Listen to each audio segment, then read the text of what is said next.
Vamos colocar de pé. Mesmo à distância, cumprimente, né?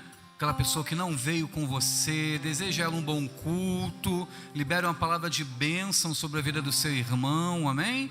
Como é bom estarmos na casa do Senhor nesse sábado, em especial, na nossa primeira noite teológica, né? Já agradecendo de antemão a presença do nosso irmão Gabriel, sua esposa. Gabriel é uma pessoa, né, que sempre nos socorrendo ali, né, Gabriel? Sempre nos ajudando, né? E se dispôs a vir de tão longe para estar conosco aqui hoje, nos abençoando com a ministração da palavra do Senhor. Eu gostaria de lhe convidar a abrir a sua Bíblia no Salmo de número 100.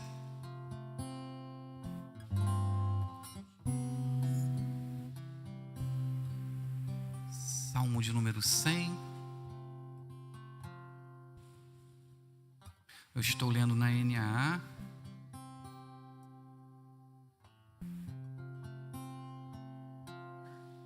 E diz assim a palavra do Senhor: celebrem com júbilo ao Senhor todas as terras, sirvam ao Senhor com alegria, apresentem-se diante dele com cântico.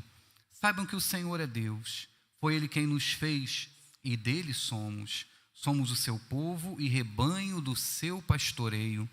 Entrem por suas portas com ações de graças e nos seus átrios com hinos de louvor. Rendam-lhe graças e bendigam o seu nome, porque o Senhor é bom, a sua misericórdia dura para sempre, e de geração em geração a sua fidelidade. Amém? Somos convidados hoje a celebrar ao Senhor. Este é um salmo de ação de graças, né? E somos convidados a entrar nos átrios do Senhor com cânticos de adoração, com cânticos de gratidão. Que hoje você possa voltar a sua mente e o seu coração ao trono do Senhor, ao trono do Eterno. Que hoje você possa adorá-lo por quem Ele é, adorá-lo, pois Ele lhe resgatou da morte, Ele lhe resgatou do império das trevas, Ele lhe deu nova vida. E como igreja hoje, que juntos possamos exaltar e glorificar o nome do Senhor, que possamos hoje entregar a Ele o louvor que somente a Ele é devido. Que hoje você possa, né, descansar o seu coração, que hoje você possa acalmar a sua mente diante do altar do Senhor, adorá-lo, glorificá-lo e exaltar o seu santo e poderoso nome.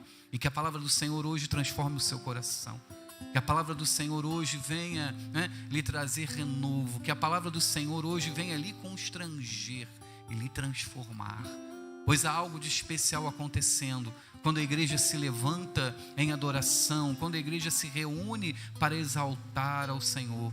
E que hoje nós possamos iniciar esta noite, né, com louvor, com gratidão, com exaltação ao nosso Deus. Vamos orar, amém? Senhor, em nome de Jesus, esta noite, Senhor, nós te agradecemos pelo privilégio de estarmos reunidos aqui, Senhor, como teu povo, como tua igreja, Senhor, oh Pai eterno, para te louvar, para te adorar, Senhor, para ouvir a tua voz, Senhor, ó Deus poderosa neste lugar.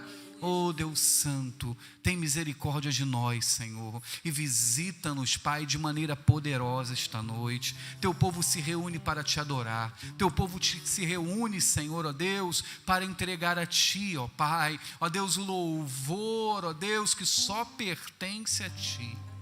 Ser adorado, ser entronizado neste lugar, Pai. Ó Deus, humildemente nos aproximamos, Senhor, do Teu trono esta noite.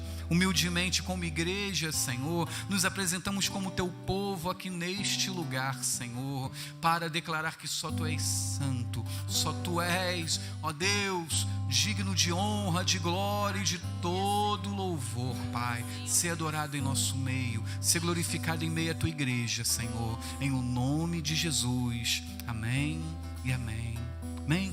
Vamos iniciar declarando: é o Teu povo aqui presente, amém? Com palmas, amém?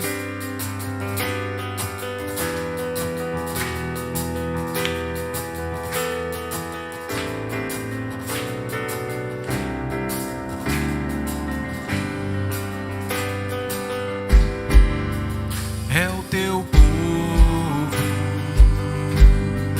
aqui presente,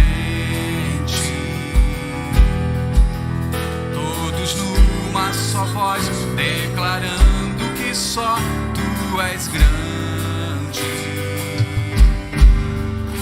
exaltamos teu doce nome,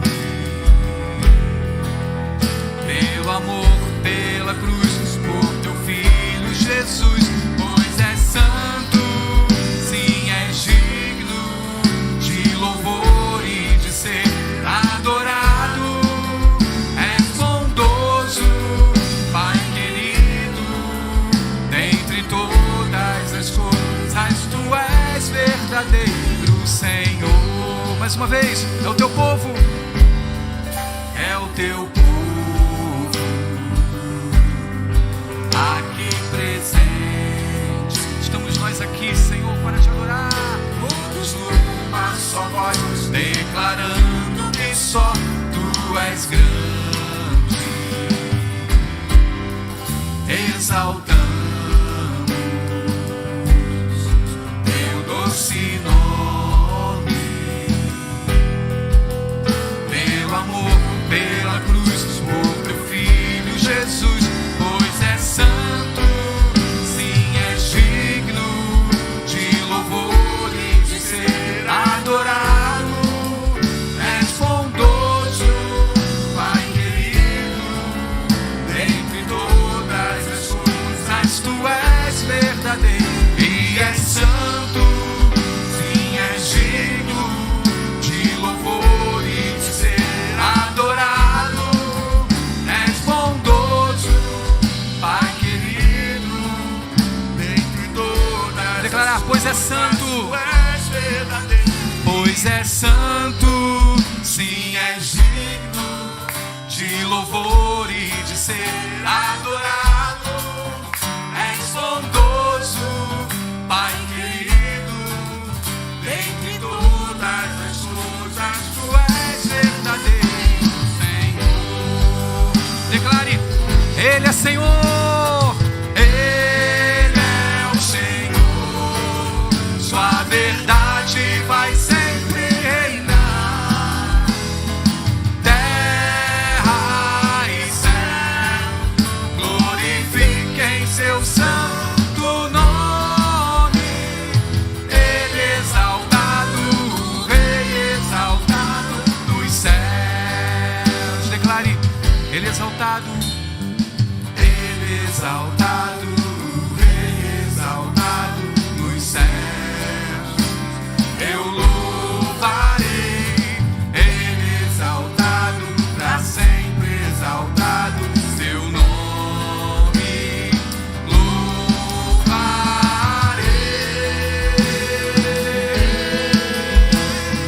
Ele é o Senhor, sua verdade vai sempre reinar. Terra e céu, terra e céu, glorifiquem seu santo nome. Ele exaltado, o Rei exaltado nos céus. Ele é Senhor, Ele é o Senhor. Aleluia! Sua verdade vai sempre reinar. Terra e céus, terra e céus, glorifiquem seu santo nome. Ele exaltado, o Rei exaltado nos céus. Para sempre. Ele exaltado, o Rei exaltado nos céus. Para sempre. Ele exaltado, o Rei exaltado nos céus.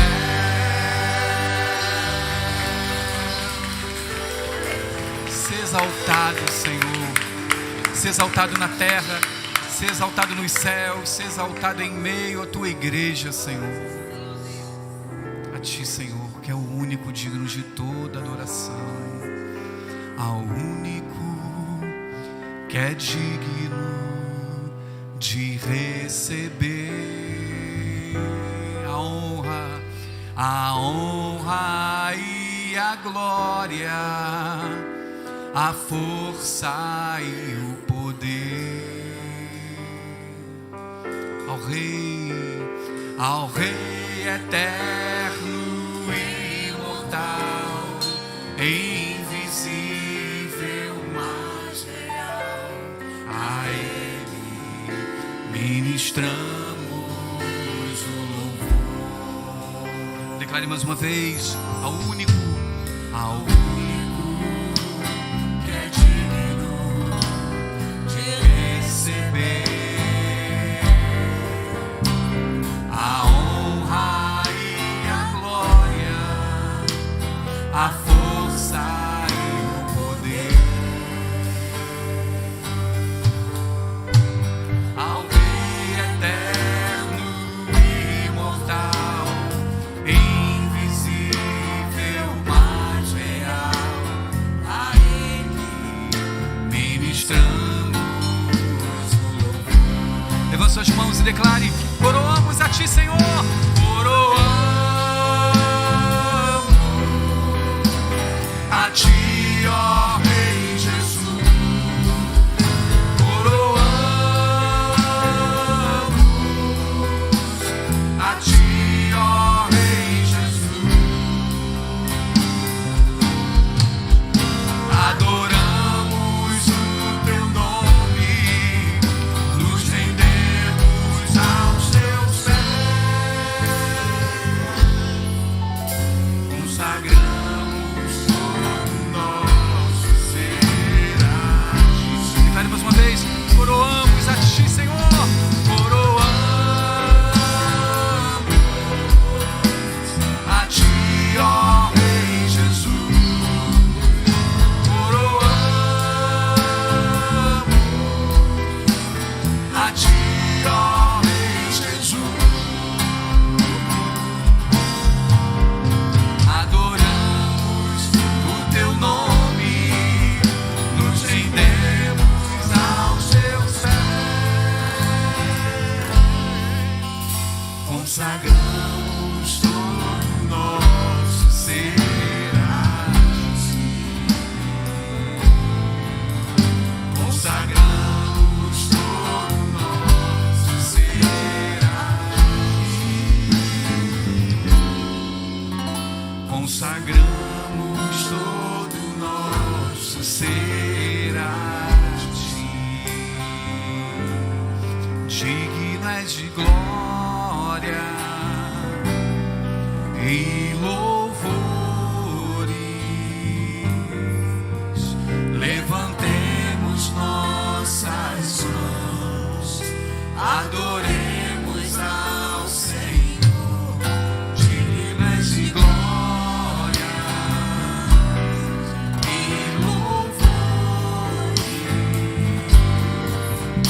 Levantemos nossas mãos, adoremos ao Senhor, porque grande és Tu, maravilhas fazes Tu, não há outro igual a Ti, não há outro igual a Ti, porque grande és Tu, maravilhas fazes Tu, não há outro igual a Ti, não há outro igual a Ti.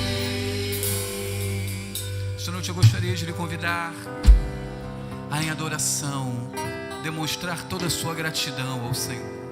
Às vezes chegamos aqui num sábado como esse, depois de tanta correria, depois de tentarmos resolver tantas coisas, né, de trabalho, família, e esquecemos de ser gratos ao Senhor por cada livramento, por cada momento, por termos saído e voltado em paz, por estarmos aqui neste lugar, pelo pão que tivemos à mesa, pelo fôlego de vida, pela salvação que encontramos nele, pela nova vida que Ele nos deu através do sangue de Jesus, pela certeza da vida eterna, mesmo em meio a um mundo tão confuso, mesmo em meio a dias tão difíceis, a certeza da vida eterna.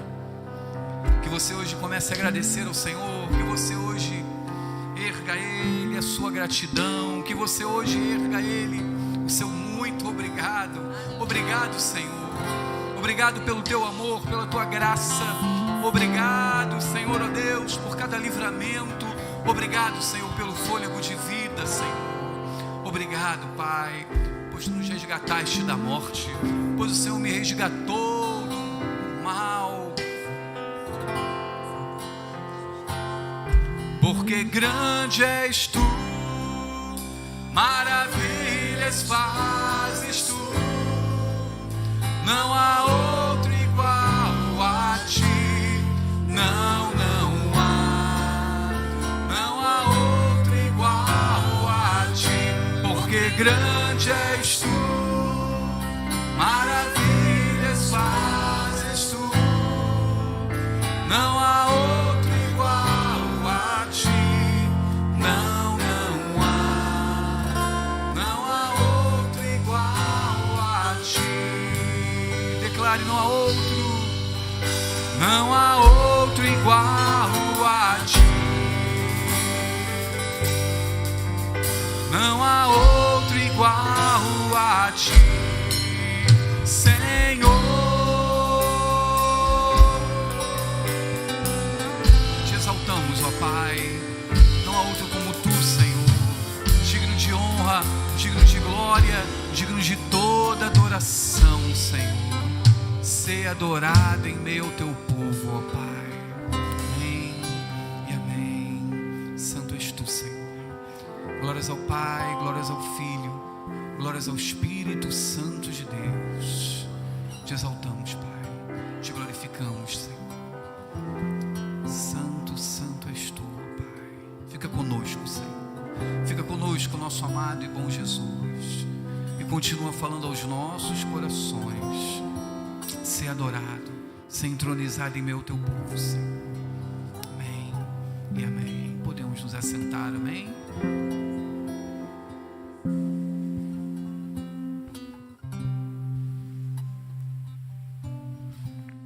Glória a Deus. Essa noite é uma noite muito especial, né? Como eu já disse, o nosso primeiro encontro teológico, ele marca também, né, as nossas atividades do CETEB, né? Uma turma agora do Panorama da História da Igreja encerrando essa semana, o CETEB que prossegue tudo aquilo que o Senhor tem feito, né, em meio a esse tempo de pandemia ao qual vivemos, né, onde nós nos preocupamos, né, e como vai ser? Ninguém estava preparado para uma pandemia, ninguém esperava uma pandemia, né? E o Senhor, né, nos deu estratégias, o Senhor uniu este povo, e o CETEB continuou, o CETEB caminhou, e hoje nós, né, temos caminhado com essa turma que tem crescido dia após dia espiritualmente, crescido, né, em aprendizado das Escrituras, e hoje podemos chegar aqui nesse encontro tão especial, nessa noite tão especial. Eu gostaria de chamar até aqui nosso diácono Gabriel, uma pessoa muito querida, agradecer a sua esposa também que está com ele hoje, e mandar o nosso abraço também à ICNV Freguesia, né?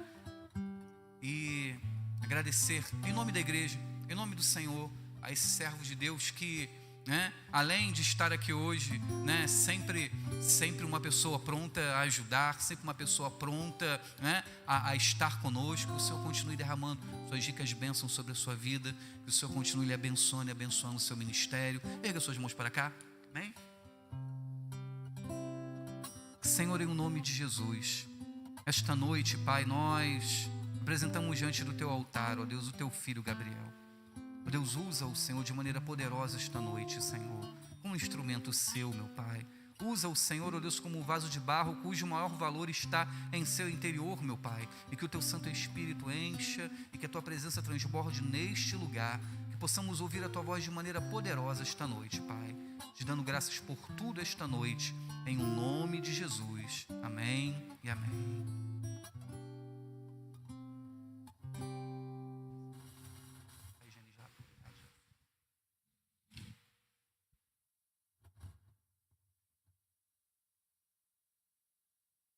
Boa noite, meus irmãos.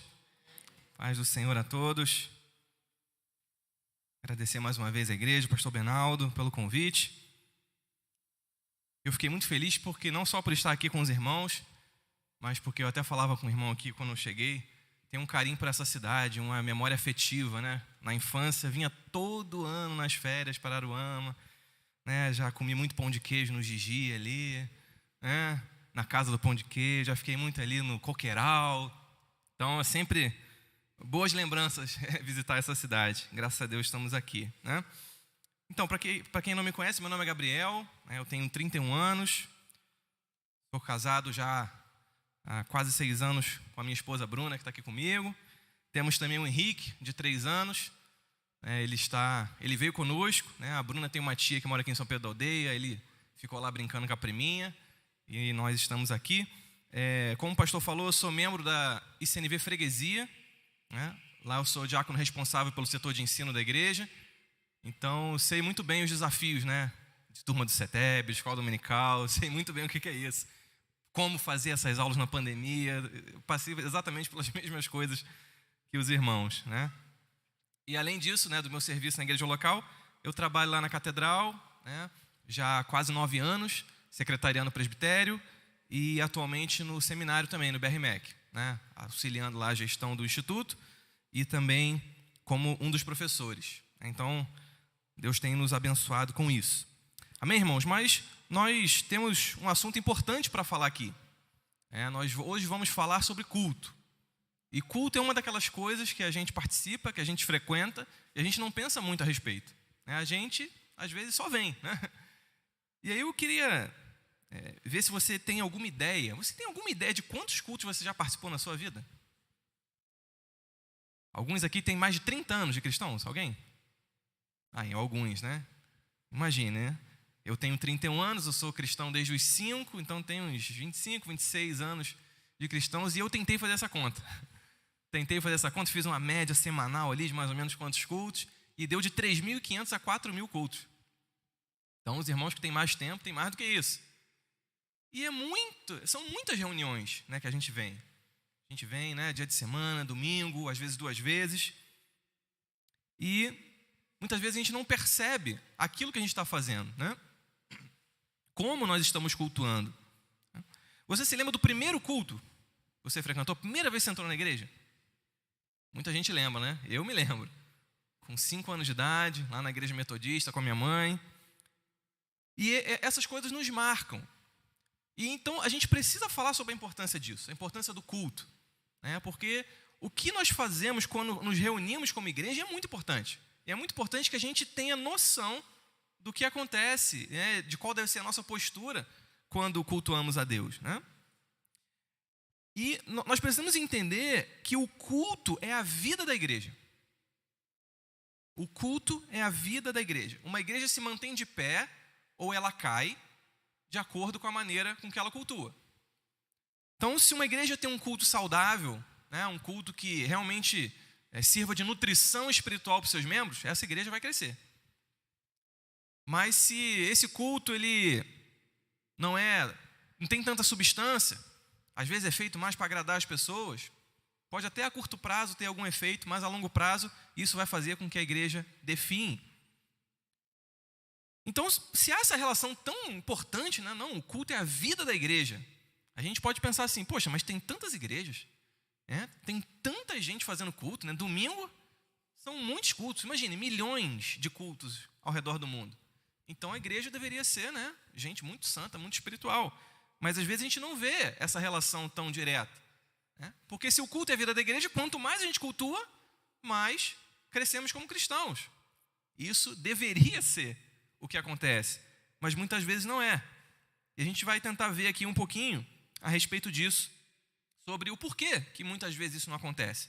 Eu peço que você abra a sua Bíblia em Mateus capítulo 22.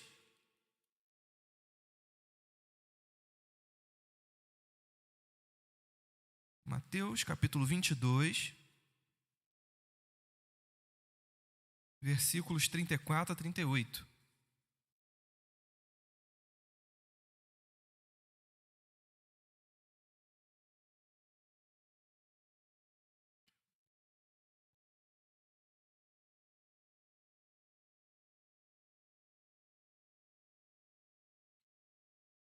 Mateus 22, 34 ao 38. Para essa primeira leitura, posso pedir aos irmãos para ficarem de pé um instante? Em reverência à palavra do Senhor. Mateus 22, do 34 ao 38. Vamos ler responsivamente? Eu leio o 34, os irmãos o 35, eu leio o 36, os irmãos o 37 e eu finalizo o 38. Versículo 34 diz o seguinte: entretanto, os fariseus, sabendo que Jesus havia silenciado os saduceus, reuniram-se em conselho.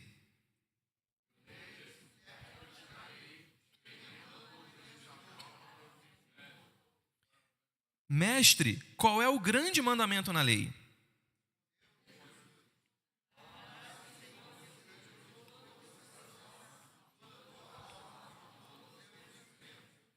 Este é o grande e primeiro mandamento. Vamos orar? Senhor, nós te agradecemos, Pai, pela leitura da Tua palavra e te pedimos nessa noite que Teu Espírito possa falar aos nossos corações e preencher aquilo que nós precisamos ouvir nessa noite, Pai. Te agradecemos pela vida de cada um aqui e que o Senhor nos conduza, Pai, nessa noite, Pai, em nome de Jesus. Amém. Pode sentar, por favor. Meus irmãos, não sei se você percebeu a profundidade do que a gente acabou de ler nesses poucos versículos, né? Aqui, o nosso Senhor Jesus, o nosso amado Salvador, a pessoa que mais importante da nossa vida, a pessoa que mais nos influencia nessa vida, que é o Senhor Jesus, Ele está nos dizendo o que, na sua opinião, é o maior mandamento.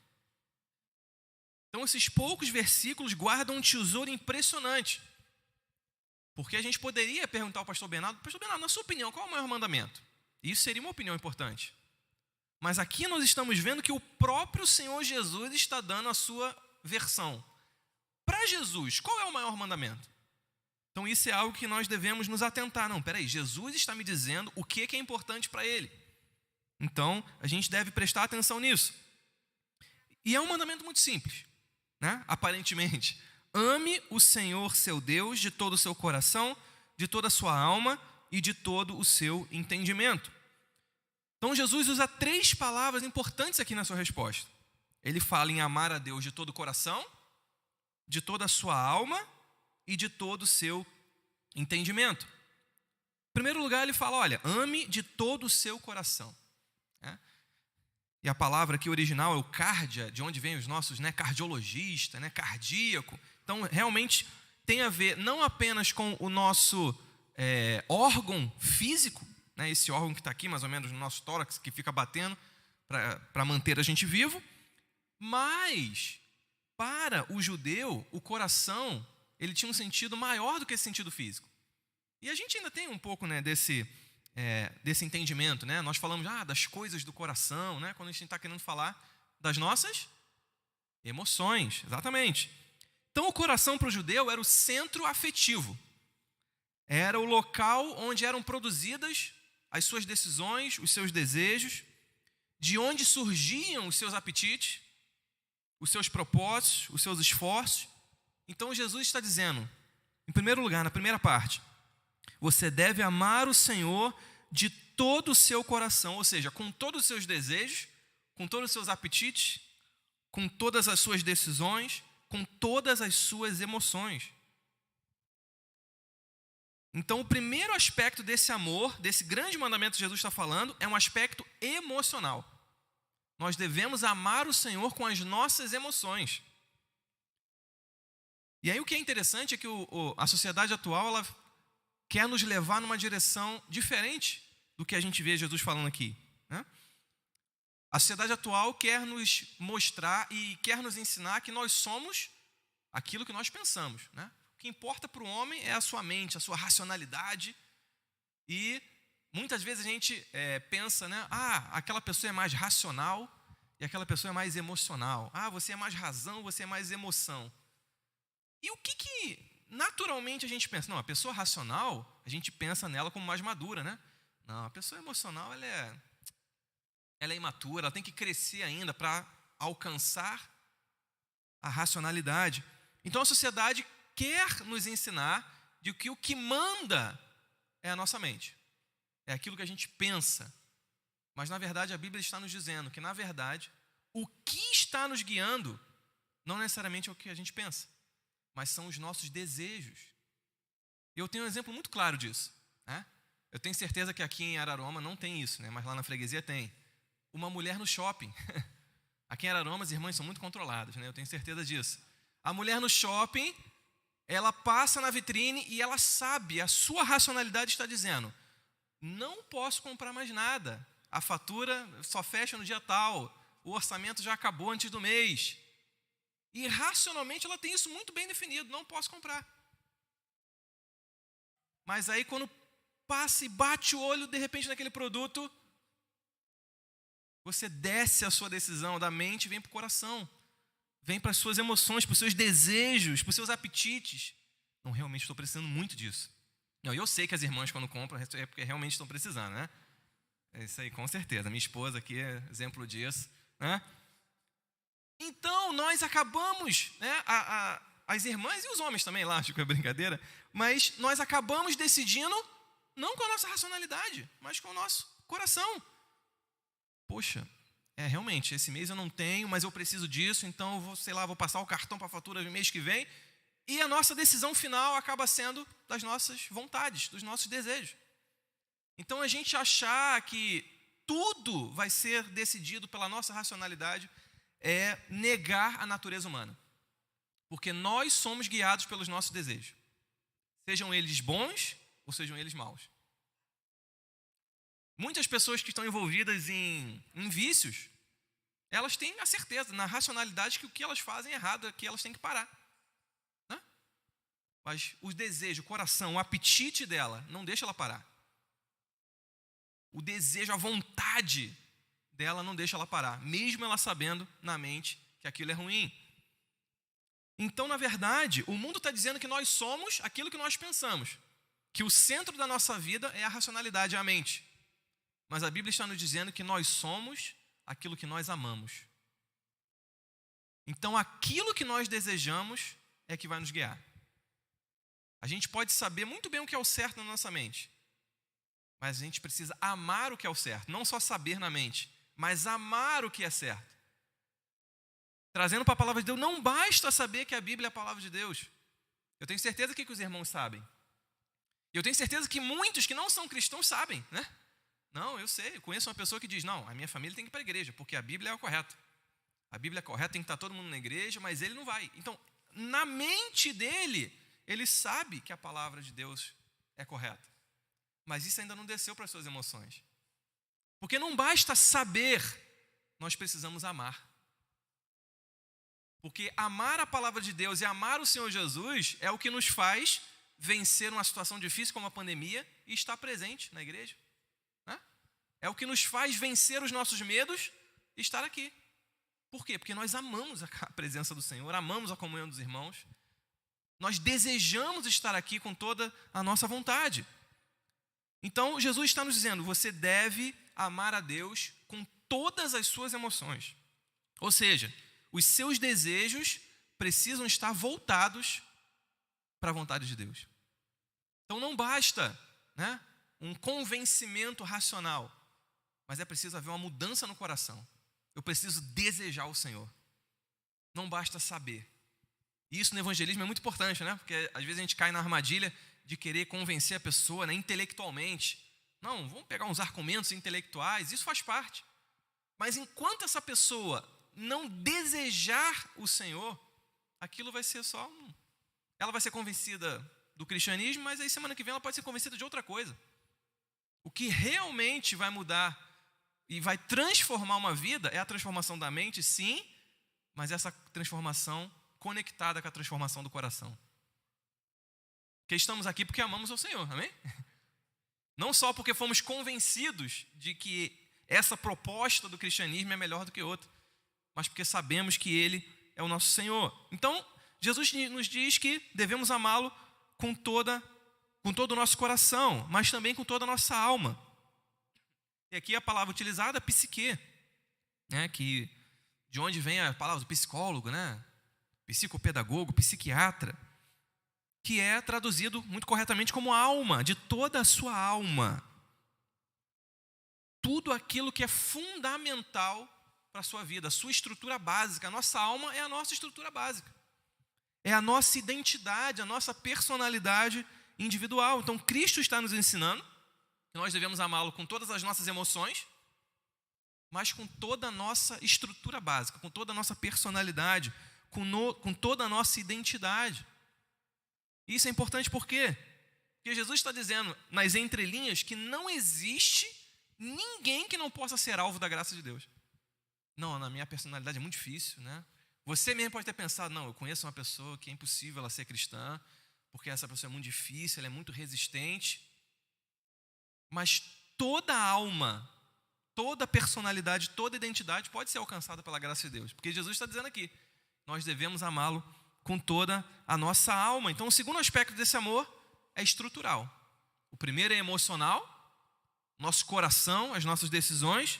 E o segundo é estrutural, né? A nossa alma, a nossa personalidade. E por fim, com todo o nosso entendimento. E aqui Jesus quer dizer o nosso raciocínio, o nosso intelecto, a compreensão da nossa mente. Então preste atenção que a resposta de Jesus, ela não é aleatória. Jesus está nos dizendo que nós devemos amá-los de 3 formas. E essas 3 formas indicam alguma coisa. A ordem pela qual Jesus fala nos diz algo. Em primeiro lugar, com as nossas decisões, com os nossos desejos mais interiores, com a nossa personalidade e agora, enfim, com a nossa mente. Nós devemos amá-lo com a nossa mente, de forma racional. E aí nós cremos que, por mais que a gente esteja aqui por conta dos nossos desejos, porque amamos ao Senhor, a fé cristã, ela é uma fé racional, uma fé que faz sentido. Nós não estamos aqui por uma lavagem cerebral, porque alguém nos disse coisas desconexas e a gente acreditou. Não, a mensagem do Evangelho é uma mensagem que faz muito sentido à mente humana, à racionalidade humana. Então, o terceiro aspecto desse amor é intelectual, porque a fé cristã não é um oponente da razão. Essas coisas, elas necessariamente caminham juntas. Então nós temos um aspecto emocional, devemos amá-lo de todo o nosso coração, estrutural de toda a nossa alma e intelectual de toda a nossa racionalidade, de todo o nosso entendimento. Então aprendemos aqui o que é importante para Jesus. Qual é o maior mandamento? Mas aí você pode perguntar, mas Gabriel, você falou no início que a gente vai falar sobre culto. O que isso tem a ver com culto? Meus irmãos, historicamente, quando a gente fala em cultuar a Deus, nós temos 2 principais iniciativas. Uma iniciativa é uma iniciativa que une o coração e a alma. As pessoas cultuam com o seu coração, com a sua alma, mas esquecem o entendimento. E aí nós ficamos sabendo, ou às vezes até participamos de cultos que enfatizam o emocionalismo e não privilegiam o pensamento racional. E aí o culto vira uma histeria coletiva, ninguém entende nada, não tem uma mensagem principal, porque se renderam ao emocionalismo que não é equilibrado com o uso da mente. E aí adoram a Deus de coração, de alma, mas não com entendimento. E aí muito característico, né, da tradição pentecostal, de uma tradição evangélica de forma geral. E por outro lado, nós vemos um outro grupo de pessoas cultuando a Deus com a sua alma e com o seu entendimento, mas deixando as emoções de fora. E aí um culto enfatiza muito o intelecto, né? A mensagem é muito, né, bem entendida, né? Você não sai dali confundido, mas isso não privilegia o exercício das emoções. As emoções são tolhidas. Você cultua a Deus, você ouve ali, de repente até uma boa mensagem, mas as emoções são tolhidas. Já características de igrejas mais reformadas, mais tradicionais. E é claro, meus irmãos, que cada uma dessas tradições contribui de alguma forma. Não quero aqui dizer que a igreja está cultuando de forma errada e agora nós temos a solução, nada disso, né? Mas o fato é que nós somos uma denominação, né, pentecostal reformada. O bispo Walter tem nos orientado em relação a isso, lançou um livro a esse respeito e, por ocasião do lançamento do seu livro, tinha 2 questões que eram muito levantadas, que ele não trata no livro e que as pessoas perguntam direto. Como eu tenho acesso lá ao contato, ao e-mail, ao telefone que fica lá no site, ouço muito. Em primeiro lugar, tudo bem, entendi. Mas o que vocês entendem a respeito da escatologia, do final dos tempos? E o segundo lugar, como é o culto de vocês? Porque é uma dúvida, né? Porque eu falei aqui que há um certo grupo, né, caracterizado, por exemplo, pelos pentecostais, que enfatizam a emoção e esquecem o entendimento, e os reformados que enfatizam o entendimento e esquecem as emoções. Onde nós nos encaixamos se somos pentecostais reformados? O nosso culto é pentecostal ou o nosso culto é reformado? né? E aí, diante, né, desse dilema, né, para a gente, como nós cultuamos? Né? Será que estamos mais para um lado, mais para o outro? Como é o nosso culto? E por conta dessas inquietações que comecei a buscar, né, com a experiência, né, observada nas igrejas da Nova Vida, e buscando entender como foi formada a nossa ideia de culto. E aí eu fui trilhando nesse caminho e fui entendendo que os irmãos de origens diferentes, eles cultuam Deus de fato, de forma sincera. Os irmãos pentecostais não incluem entendimento no seu culto, mas estão lá, sinceramente adorando a Deus. Os irmãos reformados, às vezes, ficam tolhindo as emoções, mas estão lá, cultuando a Deus. Por que não unirmos essas contribuições desses irmãos para trazer uma proposta de culto que seja equilibrada? Que seja equilibrada de acordo com o que Jesus está nos ensinando. Nós amarmos com todas as nossas emoções, com toda a nossa identidade, personalidade e também com todo o nosso entendimento. Por que nós precisamos escolher entre uma coisa e outra? Por que temos que ir do extremo do reteté, da histeria, para o extremo do coisa, né, formal? E é por isso, né, que essa foi a inquietação que a pandemia acelerou, né, que aí a gente teve tempo para escrever o livro, né, que está ali, depois você pode ver. E o nome do livro é Razão Visceral. E esse termo é exatamente para destacar esse equilíbrio. Uma razão, mas que vem de dentro, vem das vísceras. E aí uma proposta convergente para o culto cristão. Porque a ideia é exatamente essa. Né? Não queremos dizer, né? Aliás, eu glorifico a Deus, porque essa não é uma postura, né, da Nova Vida de, olha, está todo mundo errado, nós somos a única igreja correta. Não. Olha, meus irmãos, nós estamos propondo um caminho. Se você identifica que esse é um bom caminho para você seguir a Deus, vem com a gente. Mas tem gente, né, servindo a Deus de forma muito sincera também e abençoada por aí, né? Tenho certeza que aqui na cidade também tem muitas outras igrejas sérias. A gente não quer dizer, olha, somos os únicos certos. Isso é sempre um problema, meu irmão. Né? Então, essa ideia de convergência, convergir o melhor de cada tradição para responder da melhor forma. Como nós devemos cultuar, de acordo com o que Jesus está nos ensinando aqui em Mateus 22. Né? Buscar esse equilíbrio, esse uso equilibrado das nossas emoções e da nossa mente.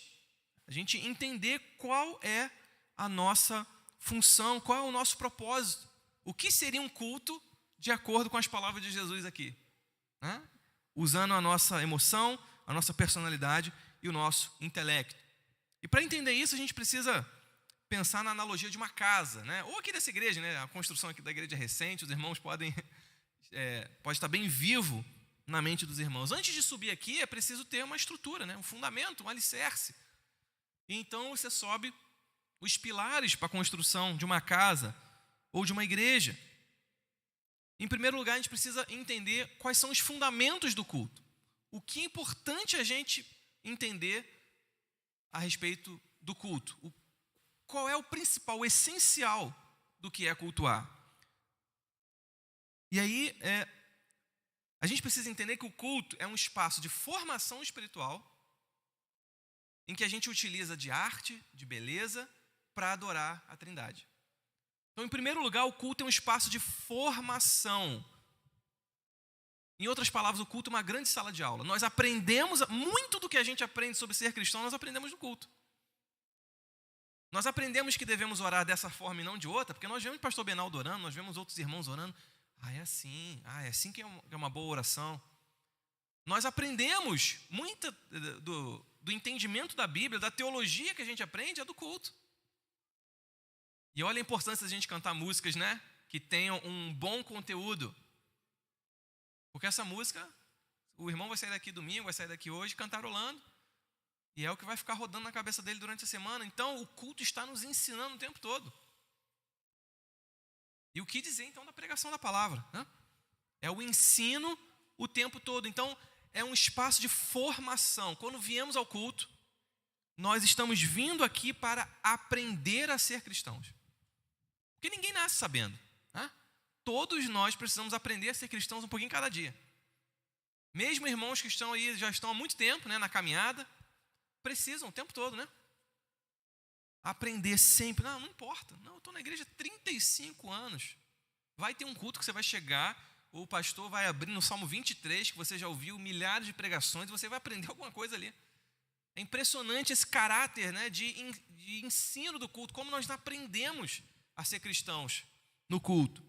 O culto não é uma reunião de condomínio, ele não é uma atividade de um clube, o culto não é uma palestra motivacional, mas é uma grande lição de como nós devemos ser cristãos.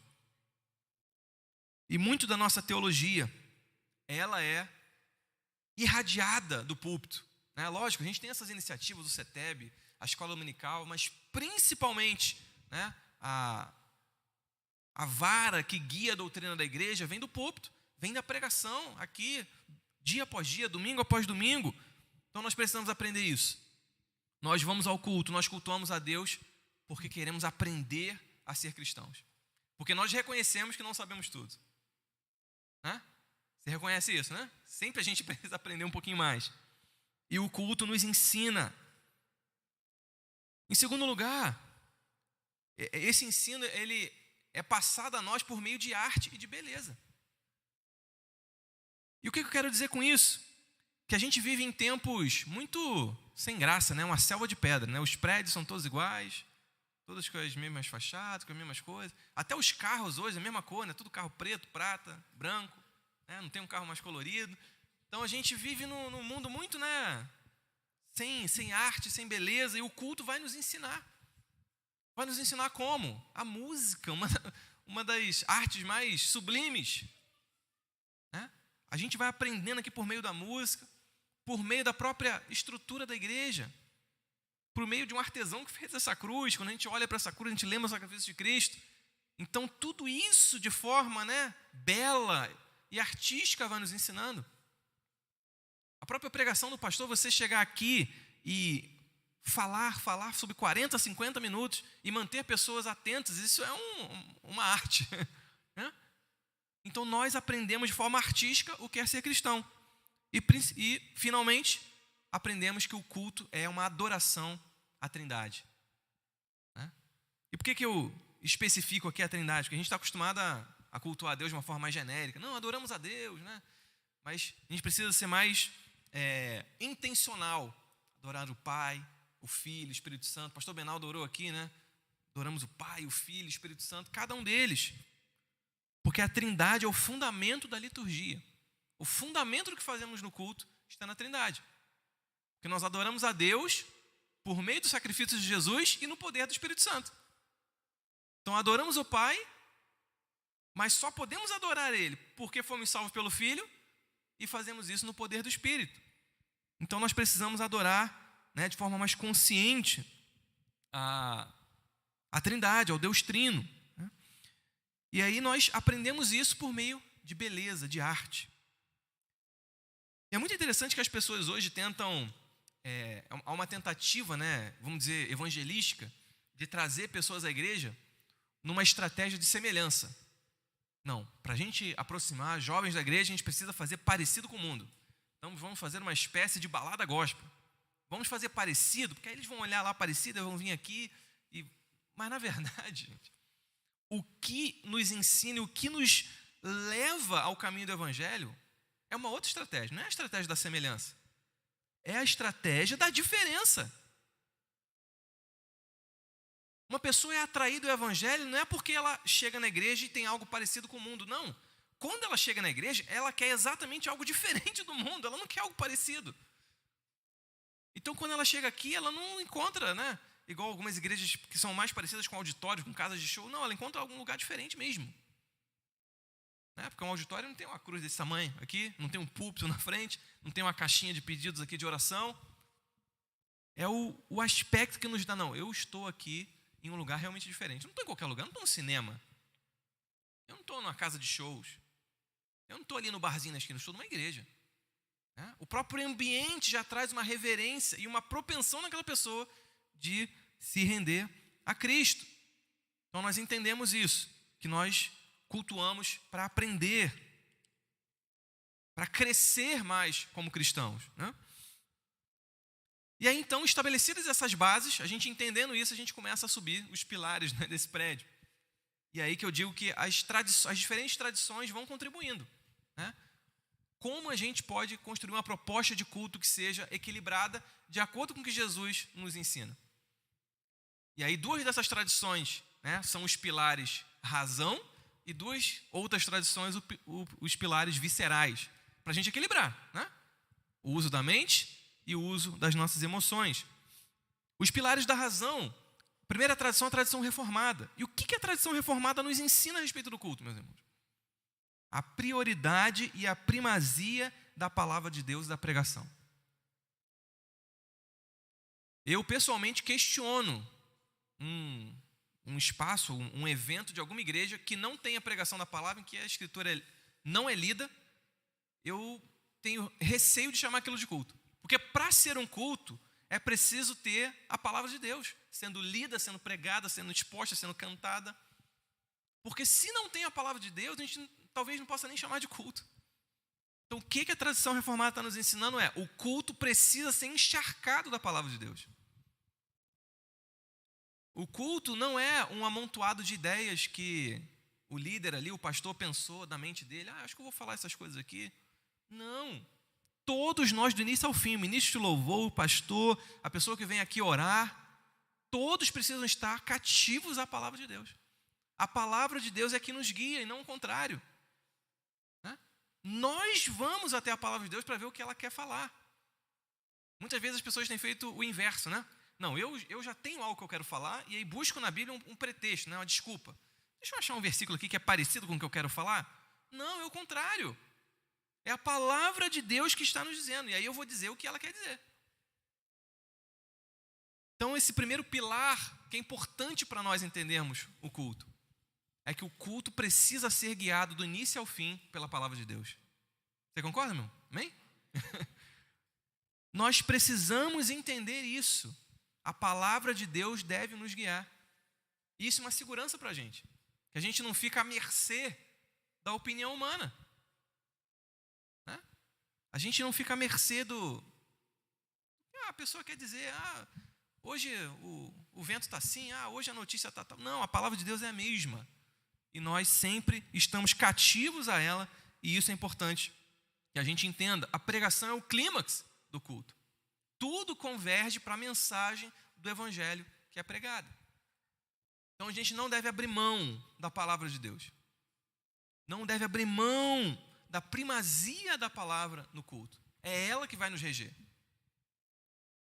Porque a longo prazo é ela que vai nos sustentar, é ela que vai nos nutrir. Né?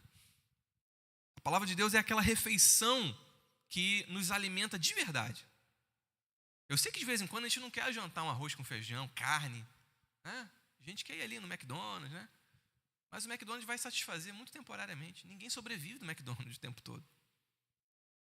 E muitos cultos fast food por aí vão sustentando temporariamente, provisoriamente. E as pessoas nunca estão nutridas de fato da palavra de Deus. Porque não se alimentam. Porque os cultos ali são alguns relances, né, de alguma verdade bíblica, mas não estão fundamentados na palavra de Deus. E isso é algo que a gente deve perseguir o tempo todo. O nosso culto deve ser guiado pela palavra. Amém? O segundo pilar, a tradição sacramental, a tradição menos conhecida, né? Apresentada, por exemplo, pelas igrejas anglicanas, igreja luterana. E a grande contribuição dessa tradição é o uso dos símbolos. Meus irmãos, nós somos seres simbólicos. Não há como fugir disso. E os símbolos, eles são como placas de trânsito. Uma placa de trânsito, ela vai te ensinar aquilo que você já sabe. Se você vier aqui nessa principal aqui, você já sabe que não pode estacionar ali, que é uma via de muito movimento. Mas de repente a prefeitura vai lá, bota uma plaquinha redonda com um E cortado. Quando você passa ali e olha, não pode estacionar aqui, mas você já sabe disso. É lógico, né? A via é muito movimentada, não pode parar. Então aquela placa está te lembrando uma coisa que você já sabe. Mas é importante que ela te lembre. De repente você está desavisado, vai ali, encosta. Né? Então nós somos seres simbólicos que precisamos ser lembrados de coisas que a gente já sabe. E aí que entra a importância dos símbolos. Por que a gente celebra a ceia frequentemente? Existe alguma coisa assim realmente inédita para quem é cristão na ceia? Não. Mas isso tira a importância dela de forma nenhuma, porque a ceia é um símbolo que está nos lembrando uma coisa que a gente já sabe. E isso fortalece a gente. O apóstolo Paulo diz em uma das suas epístolas: não é pesado para mim e é uma segurança para vocês que eu diga as mesmas coisas. E aí volta lá, que o culto é uma grande sala de aula. E a gente aprende a repetição, a gente vir aqui, a gente ouvir sempre a palavra, a gente participar da ceia do Senhor. Isso nos fortalece, isso nutre, isso nos dá raiz. Nós temos símbolos aqui, eu falei da cruz, um púlpito. O pastor aqui em dias de culto, né, oficial, está aqui de colarinho. São coisas simples, mas que nos lembram. Né? O colarinho nos lembra que o pastor é um servo, né? Remetendo ali a argola que os escravos levavam na época, né? Que o pastor ele não é um popstar. O pastor é um servo, que ele está a serviço, não só dos irmãos, mas a serviço de Cristo. Né? Uma cruz vazia aqui lembra qualquer um que entrar por essas portas de que esse é um lugar em que é celebrada a ressurreição de Cristo. O púlpito lembra o quê? A pregação da palavra de Deus. E aqui, eu estava percebendo, ele está exatamente no meio. Qual é a mensagem inconsciente do pastor Benal ter colocado esse púlpito exatamente aqui no meio? É a centralidade da palavra de Deus. Quando alguém entra inconscientemente, ela está vendo, não, nessa igreja, a palavra de Deus tem a centralidade. Ela não está jogada ali no canto, né? E aí tem aqui, sei lá, algum músico no centro. Não tem ninguém no centro, é o púlpito, é a palavra de Deus que é o centro dessa igreja. Então essas coisas vão nos marcando. A gente vai cultuando a Deus e esses símbolos vão nos marcando.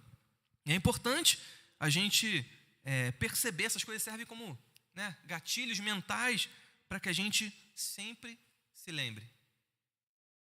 Porque, eu não sei você, talvez só eu, né? A gente esquece. O tempo vai passando, a gente pode não esquecer completamente, mas aquela verdade que já inflamou tanto o nosso coração, aquele amor por Jesus, vai se tornando natural, né? E aí vai entrando na nossa corrente, e a gente já acorda, tem que ir para a igreja, né? Poxa, se eu não estivesse na escala, eu nem ia. E aí começa a entrar na naturalidade, e a gente começa a ouvir as verdades. O pastor Benaldo está aqui falando, Jesus nos libertou do inferno. Jesus me libertou do inferno. Aquela verdade já não te toca mais. Por quê? A gente vai esquecendo. E é por isso que a gente tem que ser lembrado dia após dia, culto após culto. E essa é uma tarefa importantíssima do culto. Os símbolos nos ajudam a manter essa chama acesa. Né? A gente não achar que, é verdade, Jesus, né? O sacrifício dele foi legal. Não. As verdades do Evangelho, do sacrifício de Jesus, precisam impactar a gente. Né? Quando a gente recebe uma boa notícia, né, sei lá, a esposa está grávida, você quer contar para todo mundo. Você está tão radiante de felicidade com aquela notícia, que aquilo impacta a sua vida, você fica emocionado, você passa até o padeiro ali, você quer contar para ele. E às vezes a gente perdeu isso em relação à boa notícia que a gente recebeu do Evangelho, né? Ficou natural. Né? Legal. Quer compartilhar com alguém? Gente, mas essa é uma verdade que impactou o nosso coração. A gente estava indo literalmente para o inferno. E Deus mudou a nossa sorte. Nós estamos indo para o céu agora. Então, os símbolos nos ajudam a reacender, a acordar a gente, né? Da mesma forma que a pessoa está meio distraída, vamos estacionar ali na principal. Tem crente andando distraído por aí. E é por isso que o crente tem que cultuar. Porque o culto vai acordar ele. Meu irmão, acorda, né? Vamos lá, olha o que Jesus fez por você. E isso quem faz é o culto. E isso não dá para fazer em casa, sentado no sofá. Cristo em casa, selecionando o YouTube ali, a pregação que você quer. É um perigo enorme. Né? As transmissões foram uma bênção importante para as igrejas na época da pandemia, mas eu creio que uma bênção temporária, né? Porque é um perigo enorme alguém se acostumar, né? Porque o YouTube ele nos leva a escolher, né? Eu estou assistindo o vídeo ali, tem 2 minutos, não estou gostando muito não, e tem um monte ali relacionado, vou ver esse aqui. Se você entrar no automático, aí está assistindo o pastor Benaldo, já conheço a pregação do pastor Benaldo, aí tem outro pastor, deixa eu ver esse pastor aqui. Você começa igual um canal de televisão, né? E perde a essência do que é cultuar, perde a essência do que é ser membro de um corpo, de uma família, de contribuir, de estar juntos. Mas só quem consegue fazer isso e passar por isso é quem cultua. E é por isso a importância do culto aqui. Passando então dessa razão para o outro eixo, né, visceral, nós entendemos aqui a primazia da pregação da palavra e a importância dos símbolos. E vamos então para o outro eixo, né, para os outros dois pilares do visceral. Né? E o terceiro pilar é a tradição evangélica. E a grande contribuição dessa tradição é um entendimento muito importante, que o culto, ele é um encontro com Deus. Nós não estamos aqui numa convenção social. Infelizmente, algumas pessoas têm esse pensamento de consumidor na igreja. Não, eu vou ver o que essa igreja tem a me oferecer, o que esse pastor tem a me dar. E aí acha que o dízimo é uma mensalidade. Não gostei, então parei, eu vou para outra, vou pagar a mensalidade lá, vou ver o que eles me oferecem. Estão entendendo tudo errado. Quando, na verdade, nós não estamos indo para uma convenção social, nós estamos indo nos encontrar com o Senhor. Estamos indo ter um encontro com Deus. E aí essa tradição ela é muito importante. Não sei quantos aqui, né, conhecem um corinho muito antigo, né? Eu marquei um encontro com Deus, né, nesse santo lugar de oração. Olha a noção. Quando eu vou cultuar a Deus, eu estou indo me encontrar com Ele. E aí eu nunca tive essa oportunidade, talvez você seja uma pessoa mais importante, de se encontrar com uma grande autoridade, com o prefeito, com o governador, com o presidente da república, ou lá com a família real da Inglaterra. Quando nós temos um compromisso desse, qual é a nossa preparação? A gente já fica, né? Peraí, eu tenho que cortar o cabelo, né?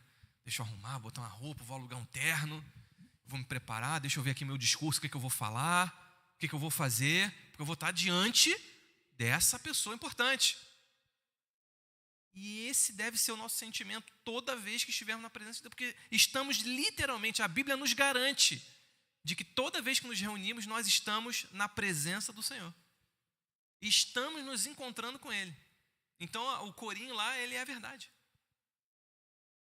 Nessa noite feliz, nesse santo lugar, eu marquei o encontro com Deus. Então, eu estou indo lá me encontrar com o Senhor. E a Bíblia nos dá certeza de que sempre que viemos aqui, Ele está aqui. Inclusive hoje, né? Está aqui, gente. E Ele está aqui se movendo, falando aos corações. O Bispo Walter costuma falar algo muito interessante, né? Que Deus ele está em todos os lugares. Nós cremos nisso, né? Que Ele é onipresente. Mas Deus não se manifesta em todos os lugares. Deus está em todos os lugares, mas Ele se manifesta na sua igreja.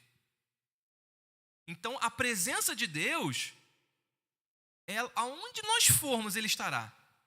Mas a presença dEle aqui, quando cultuamos, é uma presença especial, porque é onde Ele se manifesta na sua igreja. E nós precisamos ter essa noção quando nos aproximamos do Senhor, quando nos aproximamos da igreja para cultuar. Eu não estou indo assistir a um culto. Essa é uma nomenclatura muito comum, mas que eu acho, né, péssima, porque você assiste um filme, né? Como é que você assiste um filme? Você senta no sofá, não faz mais nada.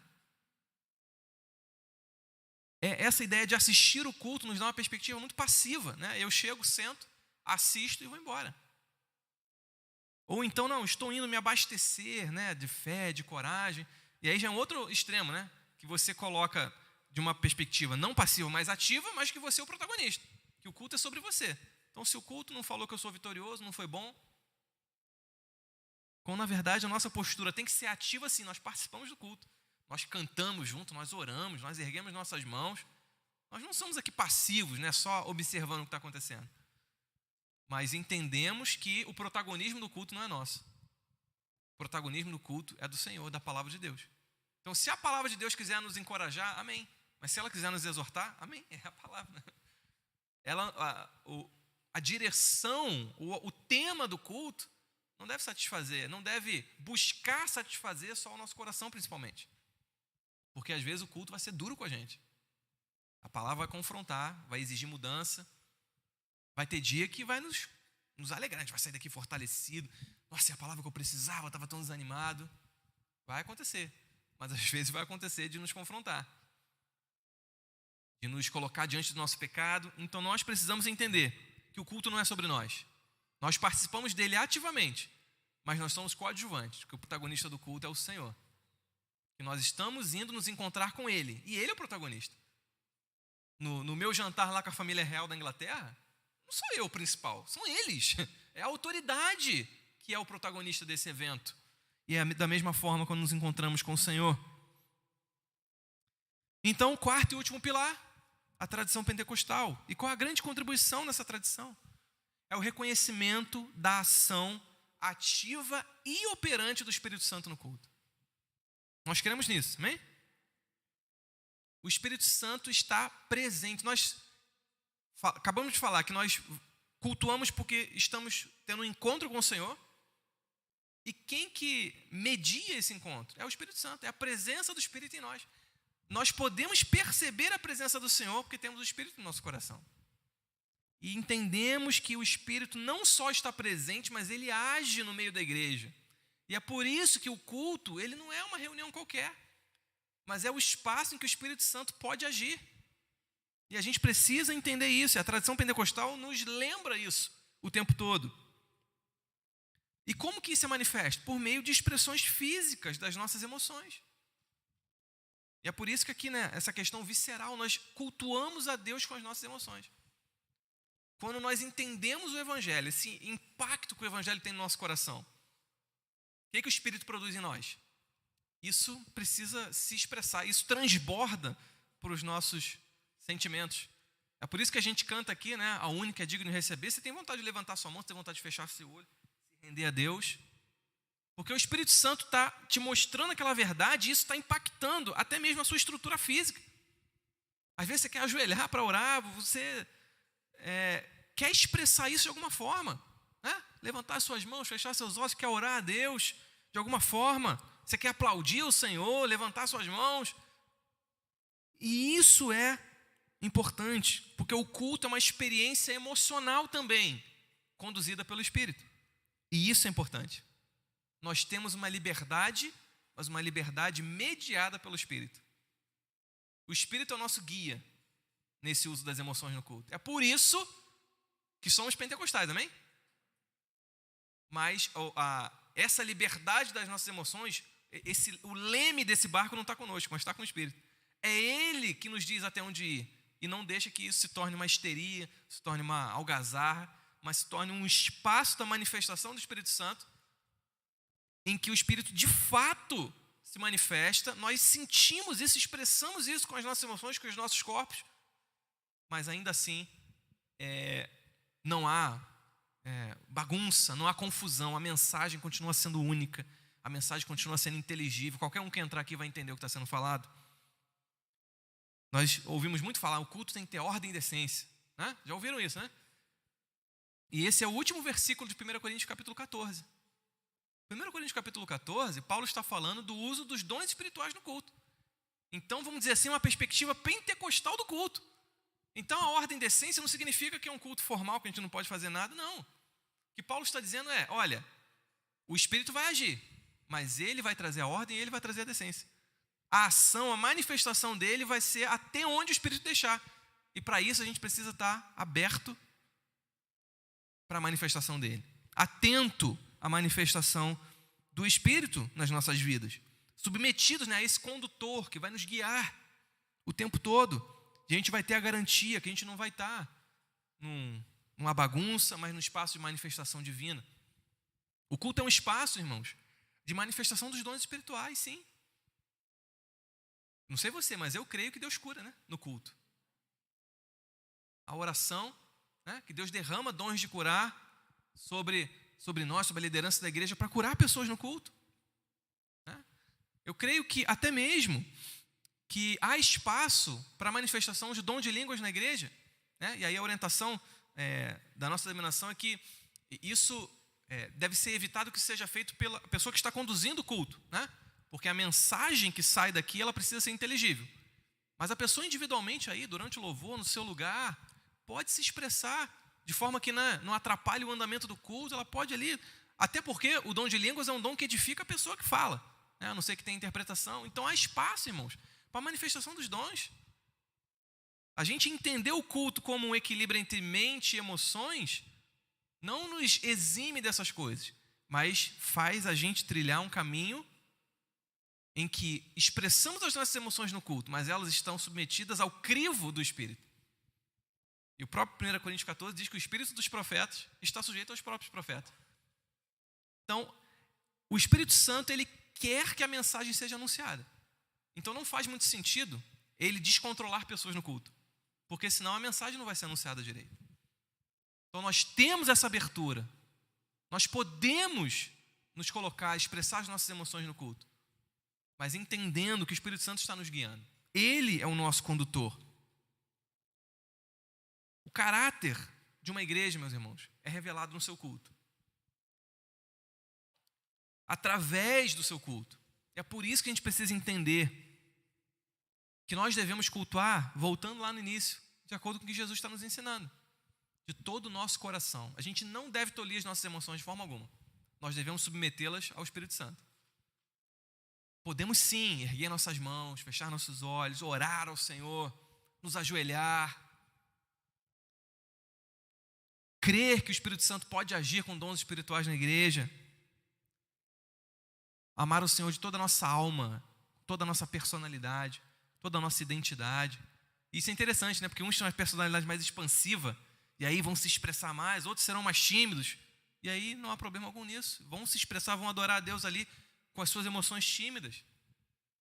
Mas cada um com a sua personalidade, com a sua identidade, adorando a Deus e com todo o seu entendimento.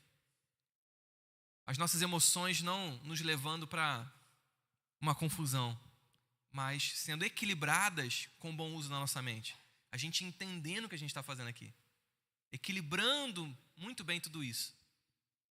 E é isso que é ser pentecostal reformado. Né?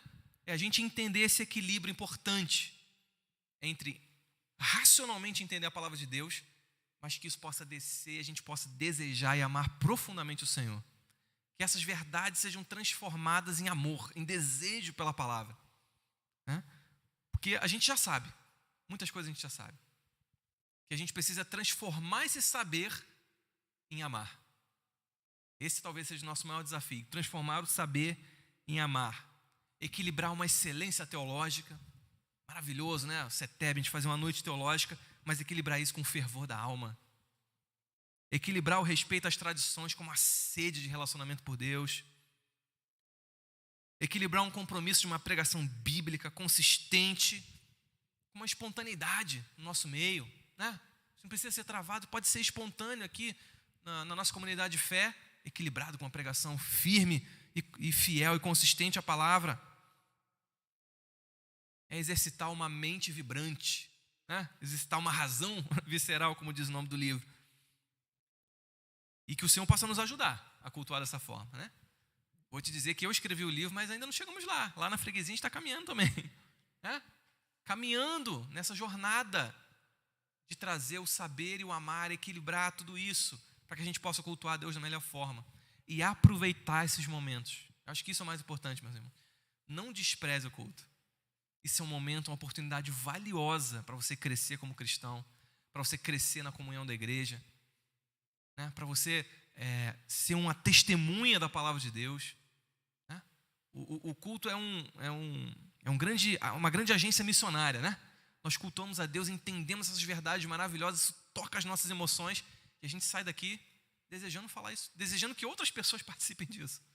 Então que essa possa ser a nossa oração, que a gente possa caminhar nesse sentido cada dia, amém? Vamos orar? Feche seus olhos, por favor.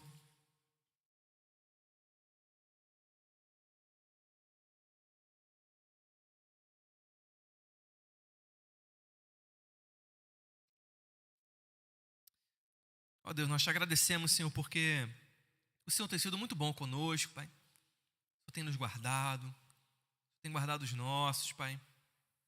O Senhor nos deu saúde para estarmos aqui, Senhor. O Senhor nos deu saúde para levantarmos, estarmos de pé, Deus, nessa manhã, Pai. Nos guardou durante todo esse dia e temos o privilégio de estarmos aqui para ouvir a Tua palavra, para aprender um pouco mais de Ti, Pai. Ó Deus, ensina-nos, Pai, a valorizar esse momento tão importante que é o culto, Pai.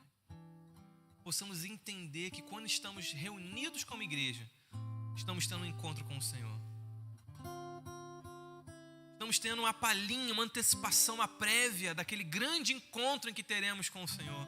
As bodas do Cordeiro, Estamos tendo uma prévia disso, Senhor, e nós te agradecemos por esse encontro, porque o Senhor está nos preparando para aquele grande dia, Pai. Pedimos que o nosso coração esteja aberto, Pai, para que o culto aqui, a rotina dos cultos, a liturgia, possa nos ensinar a cada dia. E que daqui a 1 ano, Pai, possamos ser crentes mais maduros, daqui a 2 anos ainda mais, sejamos formados aqui, Senhor. Ó Pai, que essa igreja seja um centro formador, Senhor, de cristãos, de missionários, de pastores, Senhor, de gente comprometida com a Tua palavra, Senhor. Deus, que não só foi convencido intelectualmente da verdade da Bíblia, mas que ama, que deseja ardentemente proclamar isso, que esteja com seu coração inflamado e com a sua mente iluminada para viver o Evangelho, Pai. Deus, o que mais precisamos é de pessoas vivendo o Evangelho na prática, Pai, para que as pessoas lá fora percebam a diferença que a Tua presença faz. Mas nós aprendemos isso no culto, Pai. Então que a gente possa valorizar a pregação da palavra, a supremacia das Escrituras no culto, Pai. Possamos entender, Deus, a importância dos símbolos, celebrar a ceia, celebrar o batismo, Pai. Coisas tão simbólicas, tão importantes na vida da Tua igreja, Pai. E que isso possa servir, Senhor, de lembrança aos nossos corações. Ó Deus, nos fortaleça para entendermos sempre que estamos vindo nos encontrar contigo, Pai.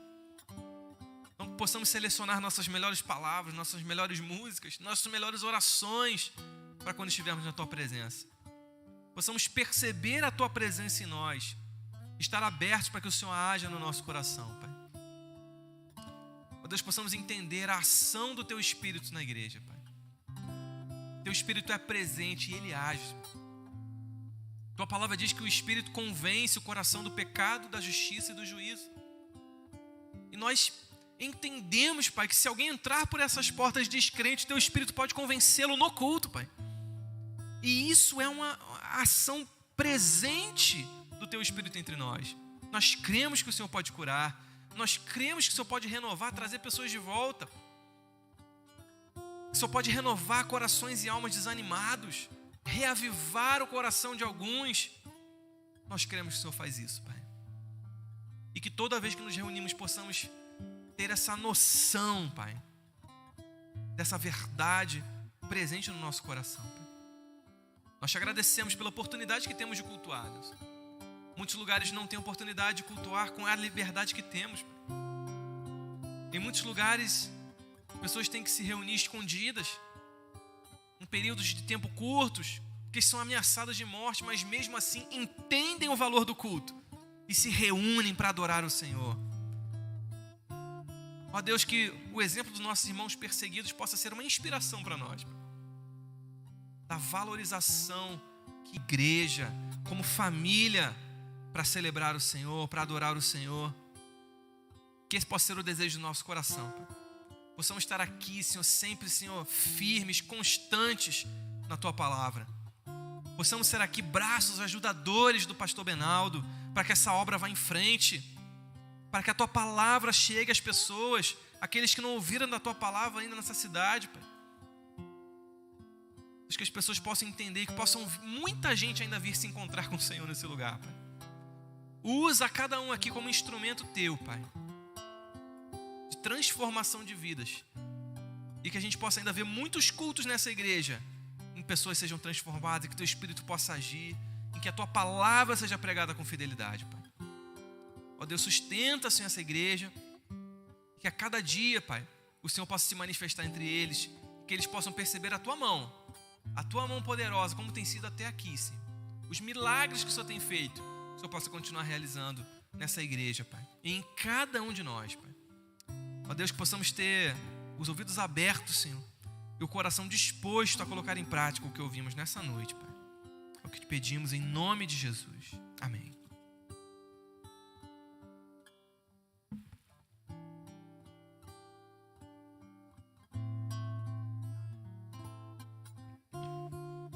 Amém. Gostaria de agradecer ao Senhor pela vida do nosso irmão Gabriel. Nesses dias de pós-pandemia, de tantas narrativas, né, sobre o culto, né, nós estamos aqui resgatando né, a importância, a centralidade do culto na nossa vida, na vida do cristão. Nós estarmos aqui hoje resgatando, parando para, né, refletirmos sobre esta importância e sobre a centralidade também de Cristo no culto, né? Porque tanto tem se perdido e tantas coisas têm se falado, mas olha, que possamos lembrar, como, né, nosso irmão Gabriel falou, que o culto é esse lugar de encontro, onde o Senhor vem se encontrar conosco. Eu gostaria de agradecer mais uma vez. Gabriel, fala um pouquinho sobre o IBRMEC, bom, que é o nosso seminário. Acho que você é melhor do que eu para estar falando um pouquinho sobre o nosso instituto. Amém. Então, o IBRMEC é o nosso seminário, né, teológico. A gente, inclusive, foi muito propício o pastor ter me chamado, que a gente está com inscrições abertas agora no mês de julho, né, durante todo o mês. É um curso que tem a duração sugerida de 3 anos, totalmente online. E muita gente acha, não, mas o IBRMEC eu não vou ser pastor, né? Mas na verdade é uma formação importante para todo aquele que deseja ser um bom membro de igreja, um bom membro do ministério na igreja. Mas eu trabalho com crianças, né? E pelo menos lá na freguesia as crianças têm umas dúvidas teológicas importantes, né? Então, professor de escolinha infantil é importante, alguém que, né, faz o evangelismo, alguém que trabalha no louvor.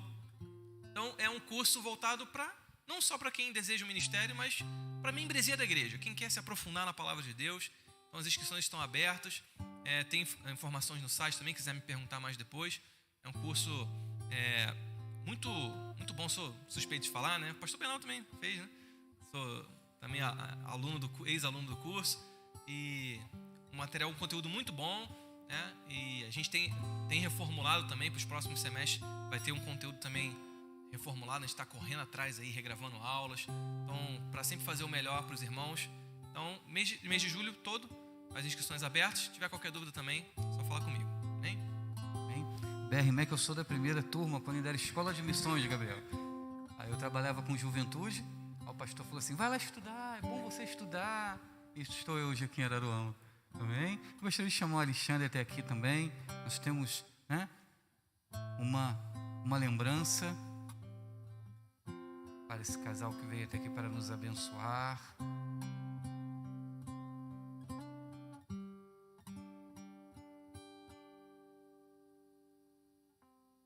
Está lá com Carlos. Vou chamar até aqui a esposa do nosso irmão Gabriel, que a esposa também faz parte do ministério, é parte ativa e importante do ministério, né? Sim, vamos trocar, ó, Alexandre chegando aqui, hein? Eu gostaria de pedir ao irmão Alexandre para estar orando, agradecendo.